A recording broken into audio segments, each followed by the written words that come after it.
everyone, I am Nishu and today I am here to explain you the topic explanation of concept of dominance.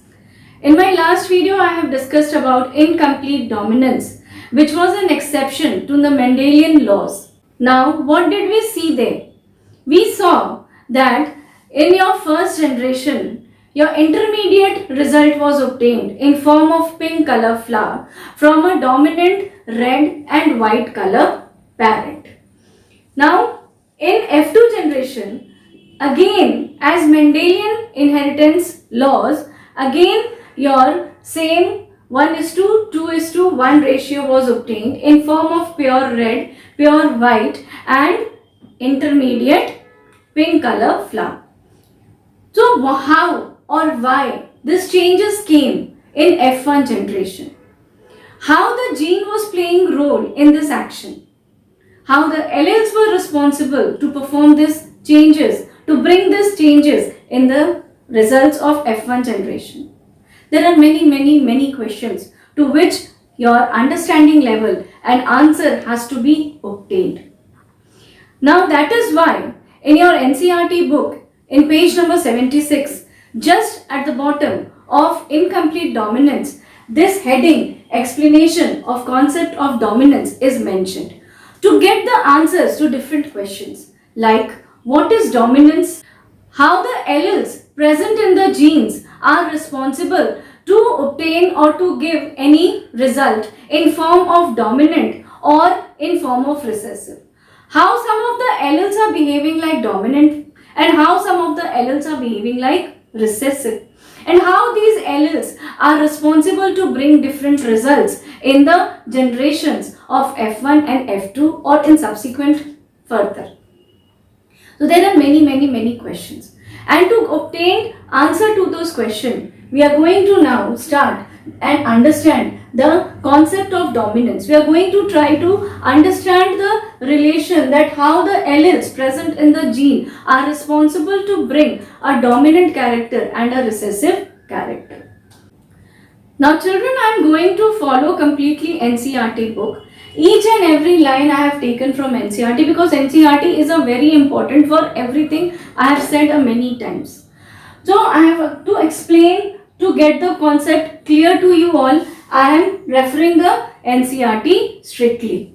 So here what your book says that your every gene contain information to express a particular trait. It is understood, I hope, that your every gene.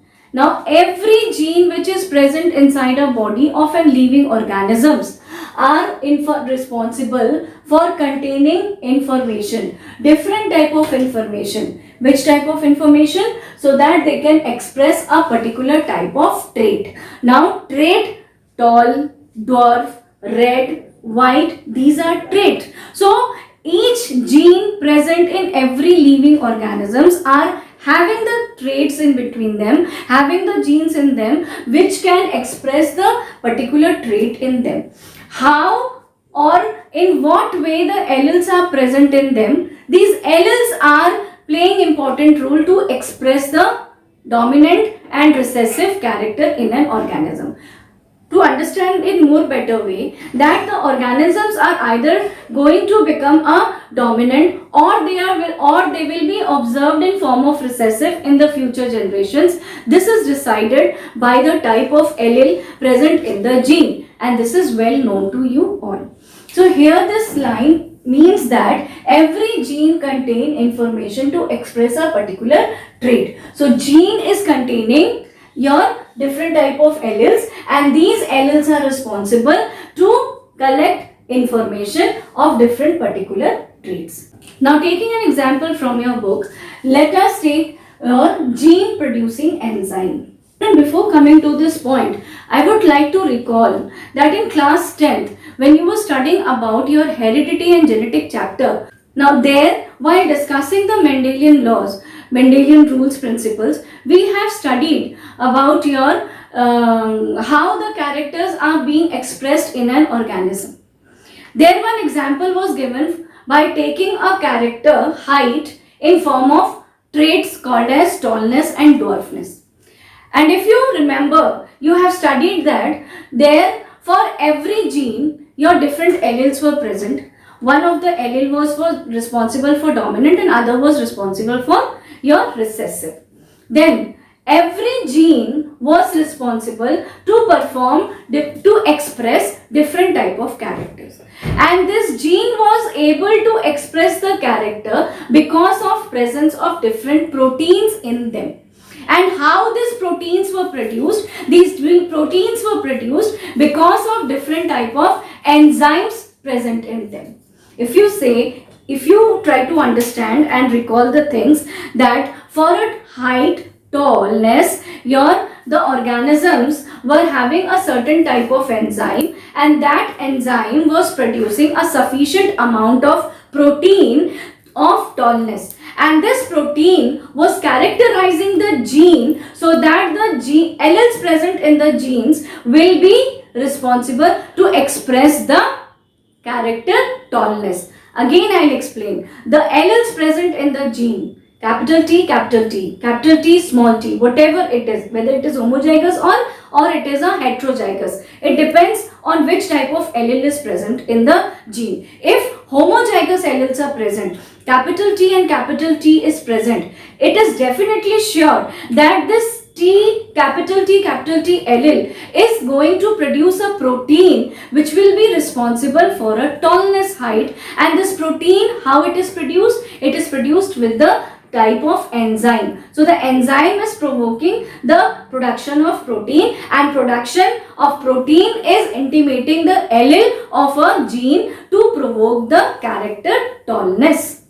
Now if I take a heterozygous gene, capital T and small t, one of the T is dominant one and small t is from the recessive one. And I told you that always the dominant will be expressed as a phenotypic character. Always the dominant allele is effective in producing your dominant character. So the capital T will be dominant on the small t, recessive, and the capital T will be producing a protein, and the enzyme will be supporting it, so that the tallness will be observed in the further generation. So this is how your character is being observed. So always remember, for every particular gene, a protein is present, and that protein is produced because of a particular type of enzyme.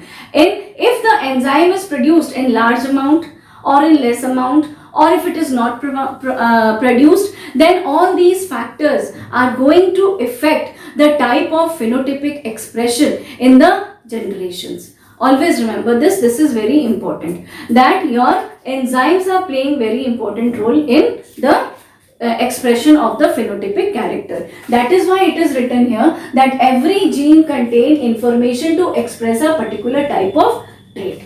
Now hope this point which I have taken from the class 10th is recalled and you have understood. Now I am going to move ahead with this another example, that now here what this example says, that let us assume a normal allele that produces a normal enzyme. For enzyme E, capital E is written, required for a transformation of a substrate S. Now here enzyme, substrate, these are the important terms. Now which example has been taken? Example, your normal allele has been taken, whether it is a dominant, whether it is a recessive. A normal allele has been taken. For what? To produce a normal enzyme. If a normal allele has been taken, then it will be producing a normal enzyme. And this normal enzyme is required for what? It is required for the transformation of the substrate. And this substrate is going to produce the product. Now, what is over here? Now try to understand by taking the example of tallness. Now here your enzyme I am taking, this is your enzyme, and this enzyme will be acting on what? It will be acting on the substrate. Now what is substrate here? I will be considering a protein responsible for the production of height. So it is substrate, and this substrate is going to produce a product, and the product will be your trait.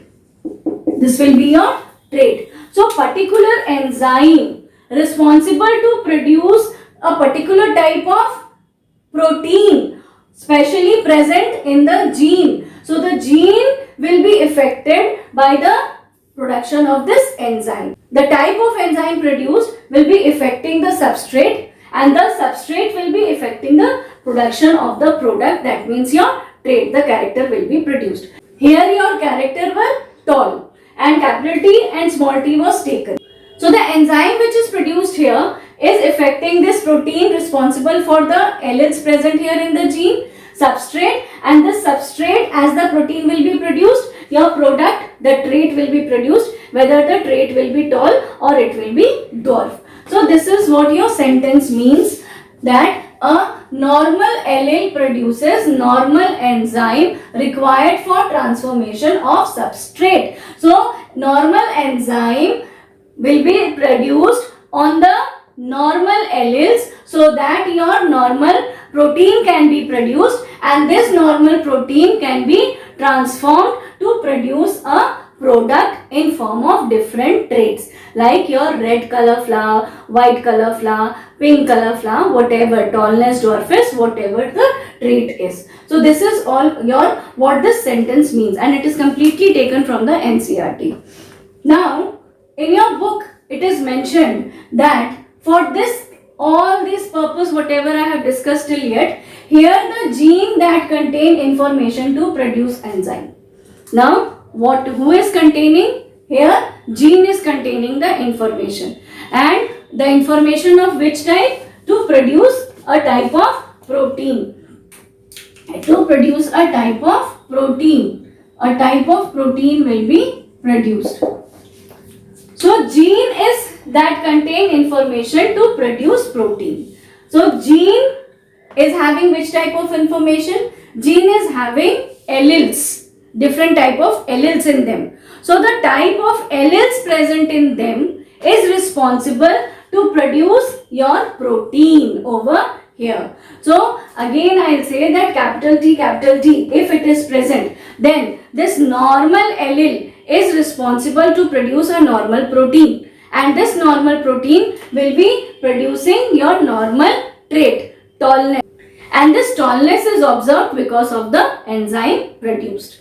Now on this basis, gene that contain information to produce protein, now on this basis you can divide the alleles. I told you the genes are having information in which form? In the form of alleles. So their alleles are of two types. One is your unmodified allele and the second one is your modified allele. If I am taking the unmodified allele, unmodified means which cannot be transformed, which cannot be changed. So if normal allele produces normal enzyme needed for transformation of substrate. So in unmodified allele, now this definition is over here. The alleles are not going to change the phenotypic expression. Here the normal alleles are present, and this normal alleles will produce the normal enzyme, the sufficient amount of enzyme. There will be no change in the production of enzyme, and as the enzyme will be produced, the same amount of protein will be produced, and the same amount of protein will be responsible for the normal character